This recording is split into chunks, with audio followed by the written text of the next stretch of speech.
So lately I've been getting a lot of people. Damn, you see that shit? Microphone just fell down, okay. Dang, fuck it. The show must go on, right?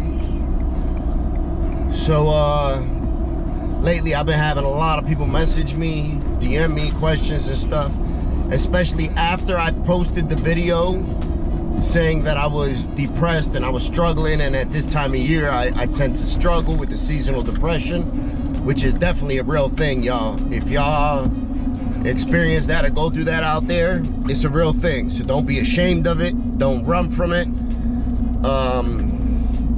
You know, we have to find ways to deal with it and cope with it and not get high and not lose our mind and not fall back into those, you know, those things that we do to cope, right?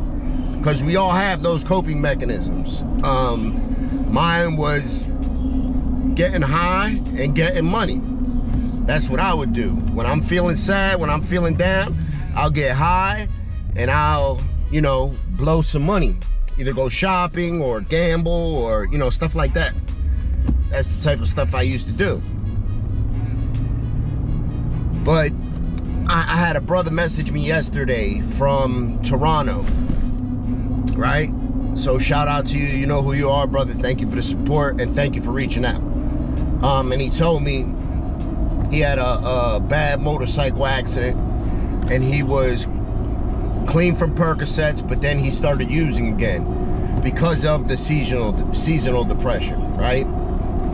And I just reminded him, I said, look, we have to remember, for those of us that are able to get a small taste of recovery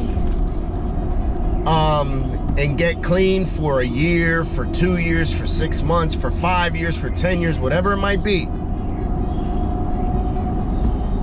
before we relapse, we have to remember exactly what it was that made us want to get clean in the first place, right? So if my low was Major finding me dead in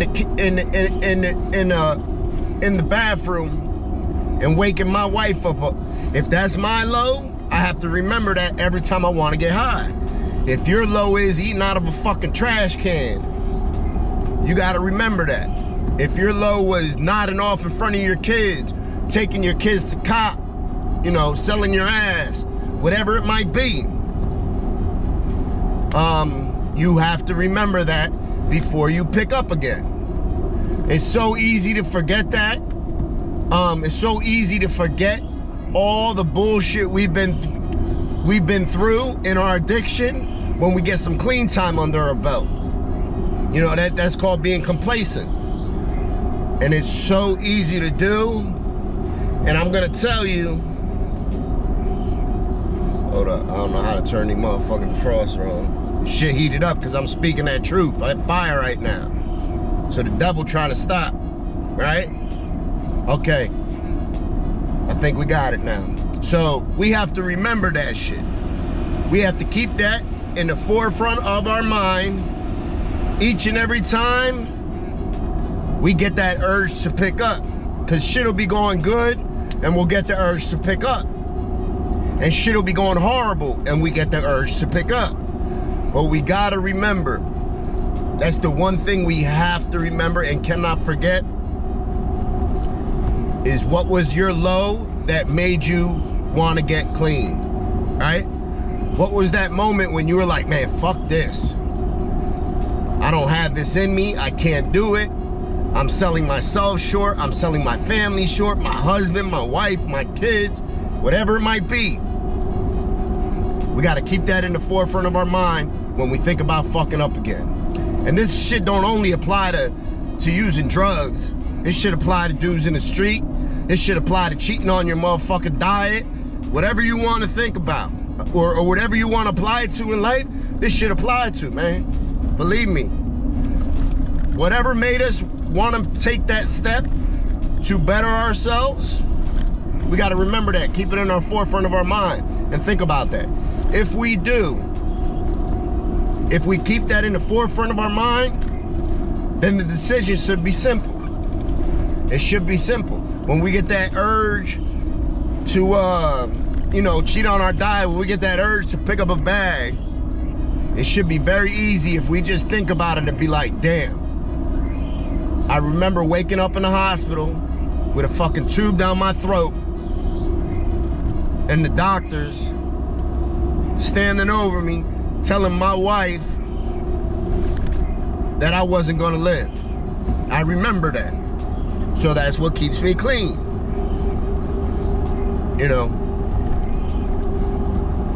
listen, what works for me might not work for you. Same thing, what works for you might not work for me, and that's perfectly fine. You know, we all get clean for different reasons.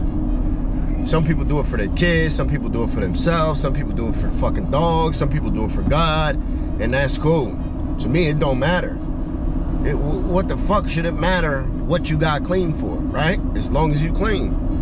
And some people say, oh, well, you know, he smokes weed, so he's not clean. What the fuck does that matter, right? What does that matter? If you're staying clean and you keeping a needle out of your arm, what the fuck does that matter? Some people say, oh, well, I'm on methadone, I'm on Suboxone. You know, I get those DMs all the time. I get every single day, I get those DMs. Hi, Frank, I'm on methadone, I'm on Suboxone. Am I technically clean? I say, look, whatever keeps a needle out of your arm, that's what you gotta do. And anybody that wants good for you and is doing better than you in life isn't gonna criticize. Nobody that's winning the race got time to look back at the motherfucking second and third place and be like, you know, no, that's not the way it goes. It's always the people in the back in the peanut gallery that got the loudest voices, because they ain't got shit to do. You know, they got nothing going on in their life. So I always tell people when I get those DMs saying, Frank, you know, I've been on methadone for 6 months. Am I clean? Am I technically clean? Listen, whatever it takes to keep a needle out of your arm or a crack pipe out of your mouth, whatever it might be, whatever your twist is, so be it. As long as you ain't abusing it, right? As long as you ain't abusing the methadone clinic and getting high behind the, you know, behind the scenes, and as long as you ain't taking your Suboxones and, you know, shooting them up or taking too many, then you're using it as prescribed. That'd be the same thing like if you had some clean time and you went and had a kidney surgery and they prescribed you opiates and you used them as prescribed, you're still clean, right? So just think about that, man. Think about that. Try not to be too hard on yourself. That's one thing we're good for. Addicts, we're good for fucking beating ourselves up. You know, I say that's up there. You know, 90% of relapses is because we beat the shit out of ourselves. We're good at doing that. We're very, very good at beating ourselves up. Try not to do that, man. Realize we're all humans, we make mistakes. Hopefully we grow from them and we learn through our mistakes, right? If not, if we don't learn shit from our mistakes, then that's the only time it's truly a mistake, I believe. As long as we learn something from it, it's not a mistake. You know, as long as we learn something from it, it's not a mistake. If you don't learn from it, that shit is a mistake and it's wasted time. We don't have no time for that. We don't have no time to waste. We wasted enough in our addiction, right?